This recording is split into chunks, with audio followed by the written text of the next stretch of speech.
اگر آپ دیکھیں کہ بھئی میرے اوپر لوگوں کا حسد زیادہ ہو گیا، فلاں ہو گیا، تو آپ کو اللہ نے قرآن پاک دیا، قرآن پاک کی صورتیں پڑھیے، اللہ آپ کا محافظ بن جائے گا۔ چنانچہ علامہ جلال الدین سیوطی رحمۃ اللہ نے ایک بات لکھی ہے جو آپ لوگوں کے لیے امید ہے کہ بہت فائدہ مند بات ہوگی، خاص طور پہ علماء طلباء کے لیے، اور اس کے بعد آپ کو عملیات والوں کے پیچھے نہیں بھاگنا پڑے گا۔ ہوتا ہے نا یہ جادو اور ٹونا اور فلاں اور ان کے پیچھے بھاگو، کوئی ضرورت نہیں۔ قرآن آیا ہی اسی لیے ہے کہ ہماری پریشانیوں کو دور کر دے۔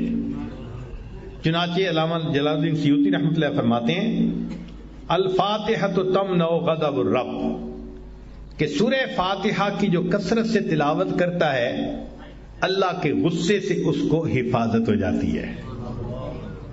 یاسین تمنع عطش القیامہ، جو یاسین شریف روزانہ پڑھتا ہے اللہ تعالیٰ اس سورت کی برکت سے قیامت کے دن کی پیاس سے اس کی حفاظت فرماتے ہیں۔ الدخان تمنع من احوال القیامہ، سورہ دخان جو پڑھتا ہے اللہ تعالیٰ قیامت کے دن کے خوف سے اس کو امن عطا فرماتا ہے۔ الواقعۃ تمنع الفقر والفاقہ، جو سورہ واقعہ کی تلاوت کرتا ہے اللہ تعالیٰ رزق کی تنگی سے اس کی حفاظت فرماتے ہیں۔ الملک تمنع عذاب القبر، سورۃ الملک تبارک الذی بیدہ الملک، اس کو باقاعدگی کے ساتھ پڑھنا یہ قبر کے عذاب سے انسان کو بچا لیتی ہے۔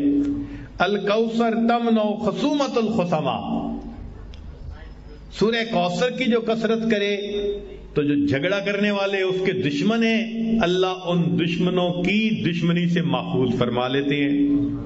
الکافرون تمنع الکفر عند النزاع، جو سورہ کافرون کو پڑھتا ہے کثرت کے ساتھ اللہ تعالیٰ موت کے وقت کافر بننے سے حفاظت فرما دیتے ہیں۔